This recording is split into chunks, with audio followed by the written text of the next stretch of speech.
A paz do Senhor Jesus, vamos começar aqui mais um cafezinho com Jesus, amém?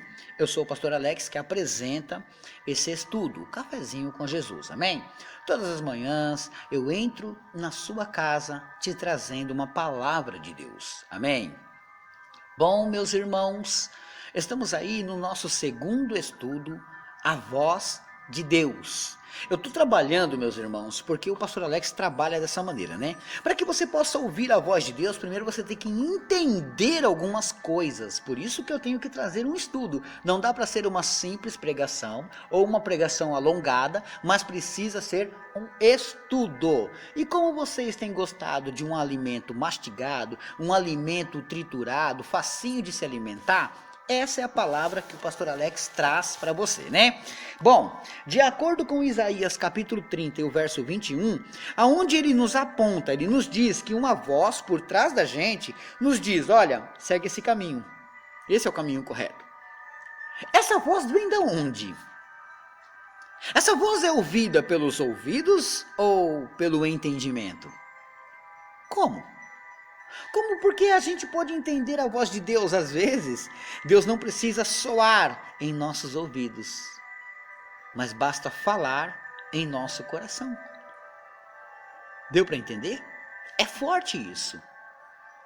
Não é de você, quando tem algo para acontecer de errado e você pensa, eu não vou fazer isso. Não, isso não vem de você, a nossa natureza é pecaminosa. Com certeza o Espírito Santo está falando ao seu coração. E todas as manhãs que você escuta uma mensagem e ela alimenta a sua alma, ela alimenta o teu espírito, isso é Deus falando com você. Portanto, nós estamos nesse estudo, meus irmãos, e vamos andar um pouquinho mais aí, né? Ontem nós finalizamos falando sobre o profeta Oséias e explicando sobre Oséias 4:6 e Oséias 6:3. O povo é destruído porque lhe faltou o conhecimento. Por que o povo está totalmente destruído? Porque não tem conhecimento. Se eles tivessem conhecimento da vontade de Deus, estariam praticando a vontade de Deus e não a vontade do inimigo. Deu para entender? Oséias 6:3 também falou de conhecermos o Senhor e prosseguir conhecendo Ele, sabe? Não conseguimos completar o conhecimento. Então todos os dias temos um pouco de conhecimento de Deus. Nisso, meus irmãos, lembramos o que Jó disse. Lá no capítulo 42, verso 5, e eu quero ler. Vamos lá? Jó 42, 5. Antigo Testamento, Jó capítulo 42, e o seu verso 5, que diz assim, ó. Com o ouvir dos meus ouvidos, ouvi, mas agora te veem os meus olhos. Ele começou a contemplar Deus, que sempre esteve ali do lado dele. Aí é a mesma coisa, meus irmãos, de Jó dizer o seguinte, ó, já conhecia Deus só de ouvir falar, sabe? As pessoas falavam de Deus, então eu já conhecia Deus só de ouvir falar. Mas hoje eu posso te ver em todas as coisas. Então, até ter experiências com Deus, enquanto ele não teve, ele não conhecia a Deus. Então você só conhece a Deus pelo testemunho das pessoas? Você nunca teve uma relação com Deus? Ah, pastor, mas é que aquele irmão estudou, ele é bonitinho, ele é riquinho, ele é isso, aquele outro. Opa, parou. A Bíblia Sagrada mostra que Deus usou um boiadeiro, Deus usou um pescador, Deus usou um plantador de hortas. Peraí, você está achando que Deus não vai falar com você? Deus vai ter muitas experiências com você, basta você deixar isto acontecer. Às vezes, parece que Deus não responde. Eu entendo isso. Agora eu vou levar você para outro caminho, porque já que nós estávamos falando de conhecer a Deus, para depois você entender, né? Como nós estávamos falando de ter o pleno conhecimento, não total, mas um conhecimento grande, vasto de Deus. Por exemplo, eu particularmente, eu já conheço a lei de Deus, eu conheço o que pode e o que não pode. Existem vários ministérios que seguem outra linha de pensamento. O que eu digo que não pode, eles dizem que pode. Mas eu não estou nem aí para o que eles dizem. Eu estou aí para o que a Bíblia diz. E o meu compreendimento é aquele. E se eu estiver enganado, o Espírito Santo vai me corrigir. Portanto, ele tem o livre acesso de me corrigir. E se ele não me corrigiu e não me mostrou outra verdade fora aquela, não tem jeito. Então, eu sigo aquilo que eu entendo da Bíblia Sagrada. Não que eu construí um império de um conhecimento, não. São conhecimentos baseados na Bíblia Sagrada que não tem respaldo bíblico para dizer que o que eles dizem estão certo. Eu não vou seguir doutrinas ou seitas de outras pessoas. Eu vou seguir a doutrina de que Deus me passa. Vamos lá? Na verdade, entramos em um deserto, sim. Você sabia que muitas das vezes você ora, você fala com Deus e Deus não te responde? Porque às vezes você entrou em um deserto. Por que o pastor está falando às vezes? Às vezes você pode estar em outro problema. Mas vamos dizer que o seu problema seja deserto, tá? Você de repente percebeu que Deus não fala com você.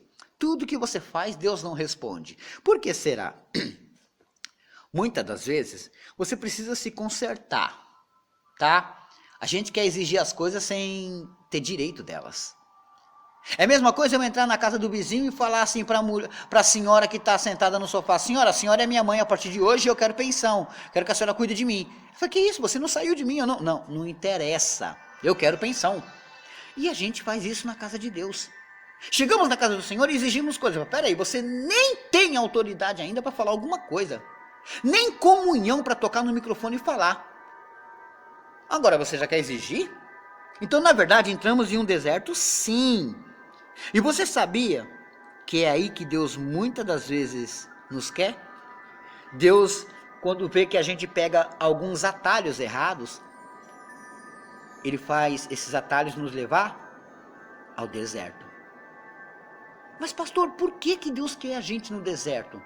É onde ninguém vai poder te ajudar, ninguém vai poder te ouvir. Você só vai ser dependente de Deus. O que há no deserto? O nada. E o que você almeja no deserto? A primeira coisa, água. Não adianta você pensar que no deserto vai aparecer um Uber para te tirar dali. Primeiro que nem sinal de internet você vai ter. Então não vai ter Uber.